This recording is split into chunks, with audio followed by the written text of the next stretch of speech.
Welcome. The name's Nero, and I shall be your nightmare for the evening. So relax a while and have a seat. You are probably wondering where Spectre is. Don't worry, he's busy right now. So I shall keep you company on this All Hallows Eve. I am his alter ego, and he allows me to have full reign to do whatever I please on what is considered his favorite holiday. Much like my softer counterpart, the horror genre is some of my favorites, both in video games and movies. One of my favorite recent horror films I was able to watch was The Color Out of Space. It was a wonderful horror film filled with long, drawn-out, intense scenes, giving a feeling of paranoia and descent into madness. Despite all the praise I can give horror films from time to time, I'm always of the belief that horror video games are far more effective at the ideas they are going for in almost every fashion. Nothing is more tense and horrifying when you actually have control over the events of a horror story as opposed to watching a horror story, unless you are M. Night Shyamalan. So why not talk about those games on one of the most fitting holidays for it?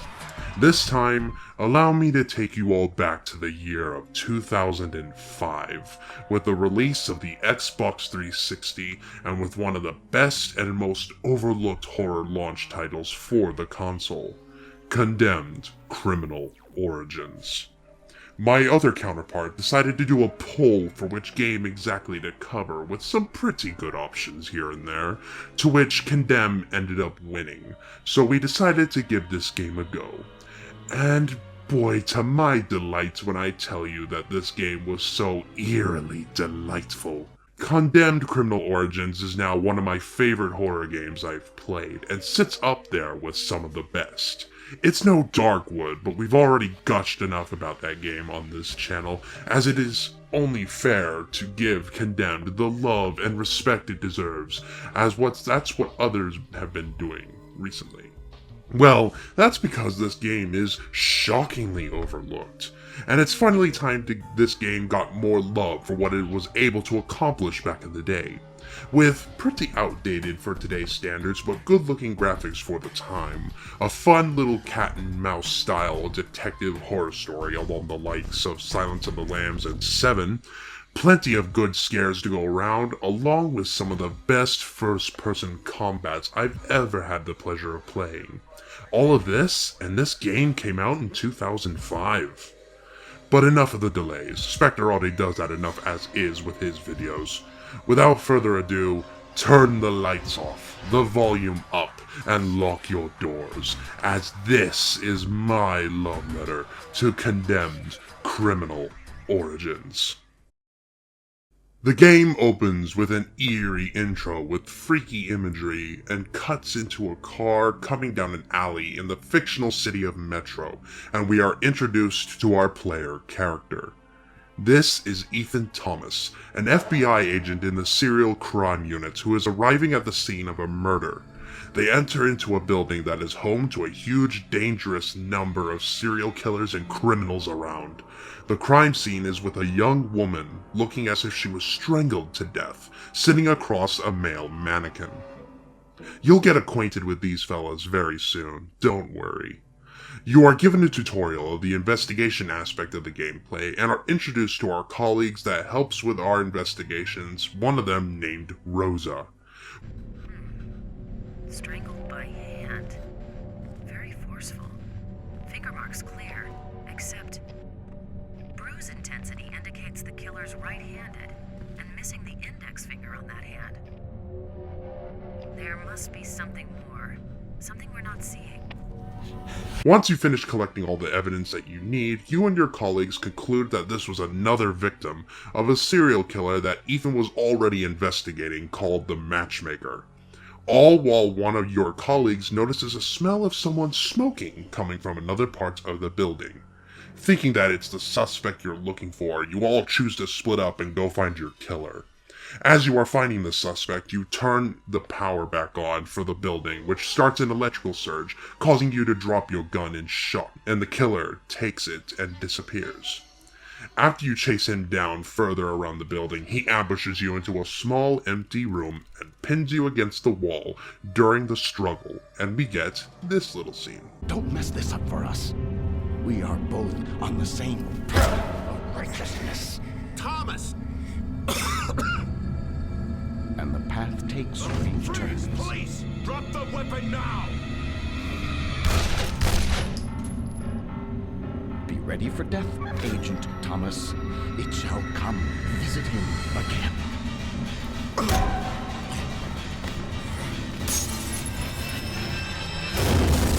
After this event, you wake up back in your apartment with a man named Malcolm Van Horn, warning you on how Ethan is now being hunted by his former partners for the murder of both officers that were killed with Ethan's gun.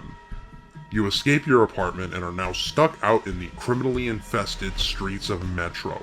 Your objective? Prove your innocence by finding the killer who's behind all of this and bring him to justice. Simple task, yes. Completing it? Less so. Now that the cards are dealt and the game is set, let us discuss the gameplay and mechanics of Condemned Criminal Origins. You're given a tutorial of how combat works relatively early on, as expected for a 2005 game. I'm not going to sugarcoat it when I do say that Condemned have some of the best first-person combats for a survival horror game that I have ever had the pleasure of playing. It's small in its scale, but the execution of it is the closest to perfection. You are given weapons everywhere in every chapter in the game, 10 chapters total, and the game involves you using not only your surroundings to your advantage. Don't have a weapon? Well, just pull out a pipe out of the wall.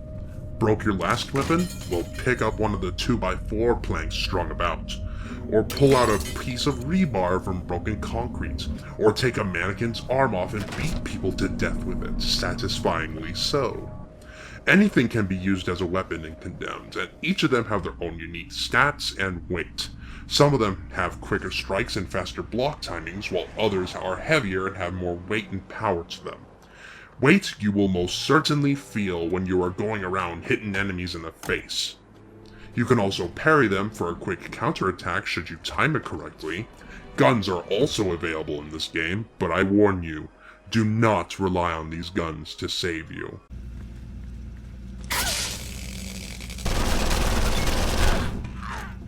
They are most certainly helpful in a tight spot, that much is certain. However, they also come in limited supply.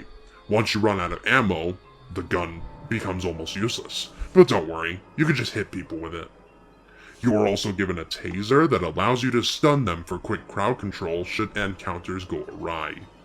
There are also occasions where you can give a quick execution to an enemy if they get knocked down on their knees, and these also have some incredible impact and weight to them. Poor fool couldn't snap out of it. Combat also happens in short bursts, with maybe 2 to 3 enemies at a time, so that you never feel quite overwhelmed by the sheer weight of numbers thrown at you. There are 2 reasons as to why this game's combat, being as simple as it was for the time, is still one of the best combat systems I've ever experienced. Number 1, the enemy design. A combat design is never given time to shine if it doesn't have the right enemies to put them in, and this game accomplishes that with flying colors. Over the course of the game, you will be facing all different kinds of criminals, vagrants, psychopaths, scavengers, rejects, and all the works that a crime-infested city would give you. They come in all shapes and sizes. Some are smaller and quicker but die faster, others are a lot more bulky and can take a punch. And number 2, and it ties within the enemy design, is the weight of your attacks, not only from you, but also the enemies you fight. You really feel the weight of your attacks based on how the enemies interact after getting hit. Mr. Owl, how many licks does it take to get to the Tootsie Roll center of a Tootsie Pop? Let's find out. 1, 2, 3. This also becomes super helpful when dealing with enemy groups. Should you hit them, it will cause them to try and swing back and counterattack you, and as a result, you might get them to hit one of their own, in which that person hits another one, and it results in them turning on each other and killing each other. This results in some of funny, entertaining enemy interactions.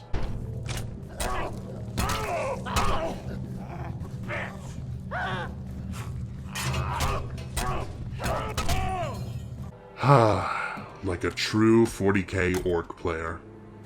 The advanced nature of this game's AI for its time really makes the combat all the more effective and extremely satisfying. The overall movement of the game will take some time to get used to as well. You run out of stamina fairly quickly, which forces your character to slow down after 3 seconds of running through levels. None of this deters the gameplay's quality at all, but it is quite something to get used to. Oh, and you can't jump, so that's fun. Overall, the gameplay comes at a simple but expanded approach that allows the game to be brutal, satisfying, and fun to play at the same time. Now there is one last thing I do want to talk about, which is the investigation segments. Being an FBI agent, you'll find a prompt in the bottom right corner that will allow you to jump into investigation and find clues. It's relatively simple, but it does serve as exposition throughout the story. You go out to use specific tools that allow you to take pictures of specific objects, upload samples of blood or other liquids, track certain odors, or use blacklights to follow trails that leads to more clues. These all get transferred back to the lab where Rosa takes a look at them back at the Bureau.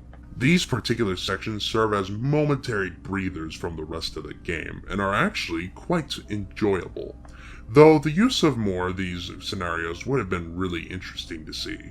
There's one particular part towards the end of the game that utilizes it extraordinarily, but we will get to that in a moment.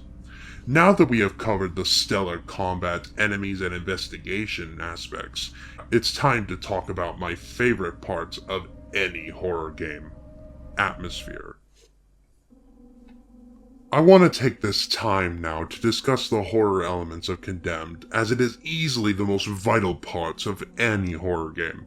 Atmosphere is something you must do correctly if you want your game to have any lasting impact on the player, negatively or positively. In regards to the atmosphere of Condemned, it sits right up there with the best of the best, amongst the classics, and it is sadly overlooked and overshadowed. Keep in mind, another franchise Monolith Software was known for around the time was the game series Fear, so it's no secret that they absolutely nailed it in this regard. A large part of this is due to the sound design and the music of the game. Tension is more often than not through what we hear rather than what we see. Ominous music, sudden movements, certain objects and noises sounding like they are moving when nobody is moving is what makes for a very tense game. In Condemned, the music really swells and just keeps the ambience on repeat, really adding to the unsettling nature of your environment.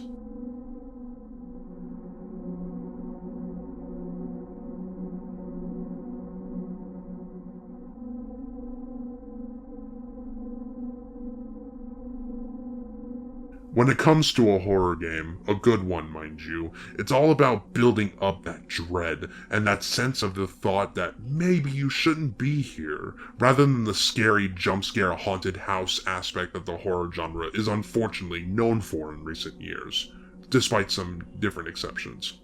As far as my knowledge goes, there is one particular section that I might consider calling a jump scare, which is right about here. Found Mr. Tibbetts. Image seems to match personnel file. It didn't come through properly, though. Can you take a close-up?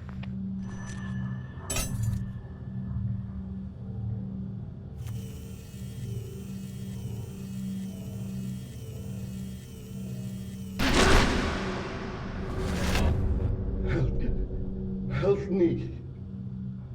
There are several occasions that will occur where you might think that something's gonna pop up and try to scare you, but that almost never really happens, which really adds onto that feeling of extreme paranoia the game is most certainly going for. It goes doubly so when the level design is as well thought out as it is. The levels are mostly linear, for the most part, but a lot of the areas work within the world of Condemned. We go through schools, subway stations, offices, maintenance areas, and all other matters of abandoned locations that added on to the sense of isolation, how lonely we're trapped within it. Two particular levels come to mind. The first one being the department store with the oh so terrifying mannequins.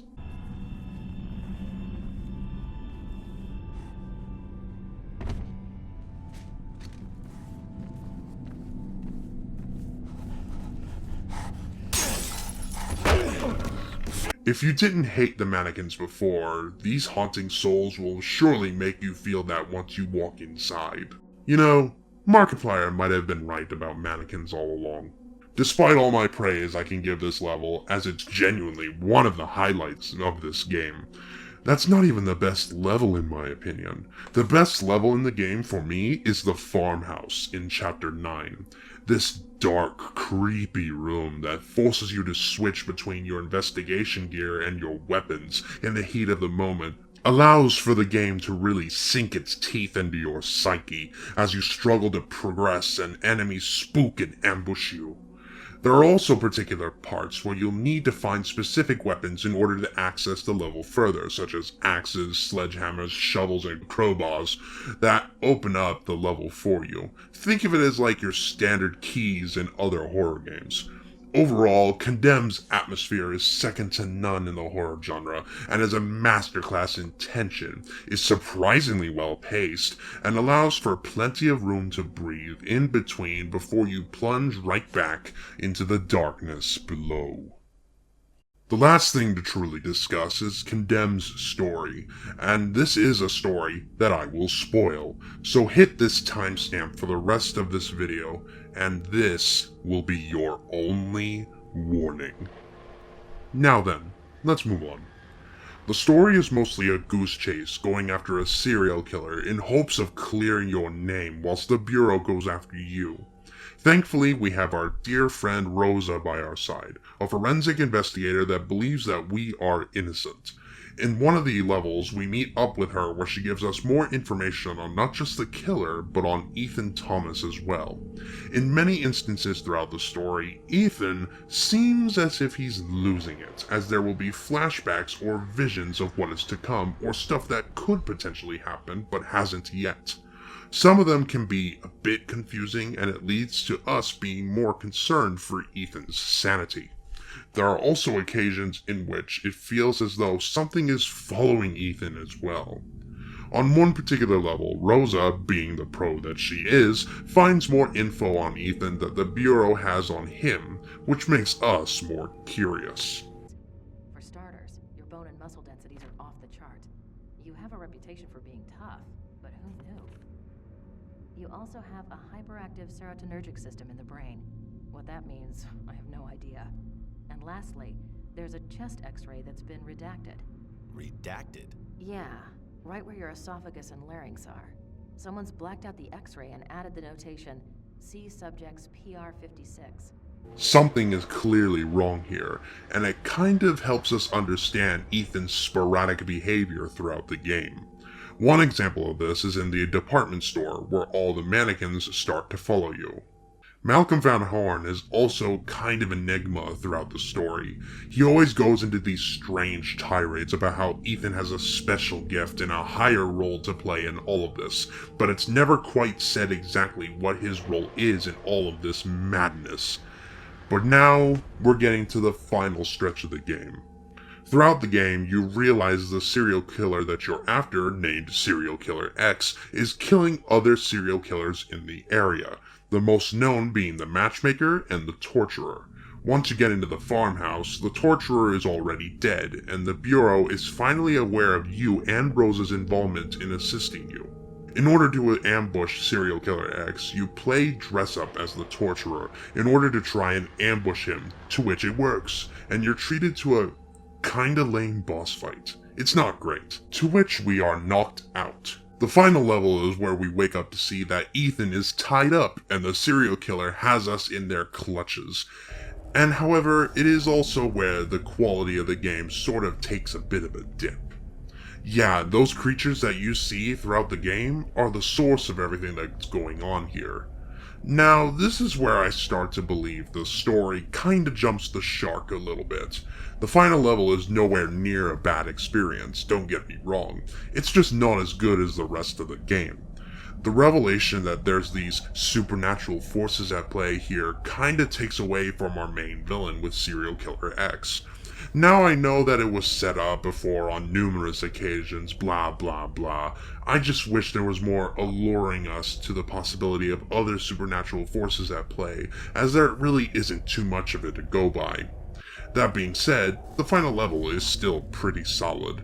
It's across this massive barn field where your flashlight doesn't work anymore, and the only thing you have is a torch. And so does other enemies, which adds to some creepy scenarios where you'll see the enemies in the distance with the torch in hand. We then kill the creature that's causing all of this in an admittedly far better boss fight than the last one, and then escape, in which we get this particular cutscene. No, you still don't understand. He's done unspeakable things, even though those he killed were killers themselves. But he isn't responsible. He's not in his right mind. He's... Stop the goddamn car now!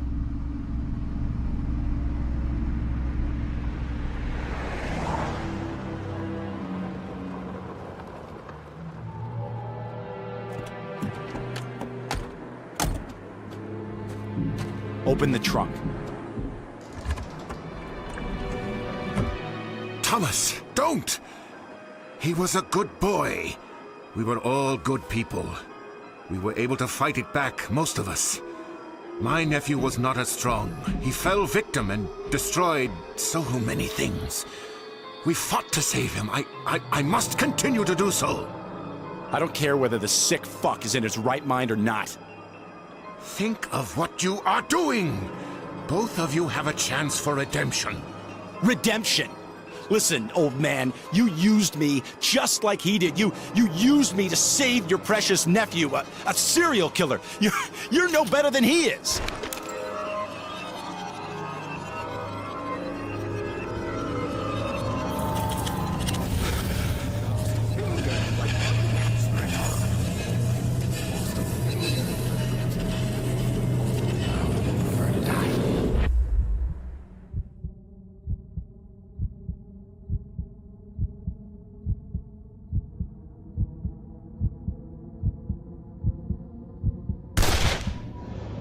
Ethan meets up with Rosa again as he's still searching for more clues behind all of this, some of which involving a cult that's at play here.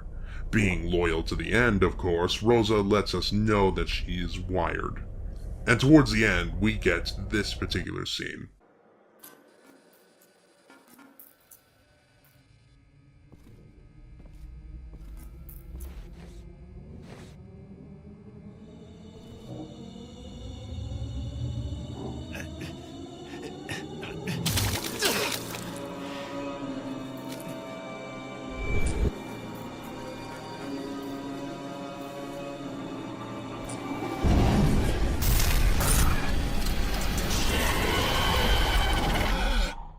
It's a shame the story kind of fumbles towards the end, because the rest of the story is actually really good, and some of the best out there. I just wish it allowed for stuff to be more grounded in its nature, but it's still a fantastic story with interesting characters that is worth sinking your teeth into. Condemned Criminal Origins is a horror game that is shockingly overlooked, and it's extremely unfortunate as it is a masterclass in horror for its time. Its approach to atmosphere and dread is second to none, which is impressive for a game that's approaching 2 decades old. Yeah, let that wrap around your head for a little bit. Same goes for its simple but perfectly executed melee combat, which was way ahead of its time, as well as its gripping story that, though it stumbles a bit towards the end, is captivating throughout. I've heard not so great things about its sequel, but one day I might give it a shot myself. Sadly though, Condemned's approach to horror was never really replicated afterwards in the AAA sphere, and it's saddening as I do hope that we get more horror games like it, or a potential remaster of these classics for the modern age. As of right now though, the franchise hasn't seen a resurgence, and I hope that it does, as this type of game should get another chance at life. If games like Perfect Dark can, I'm sure this will too.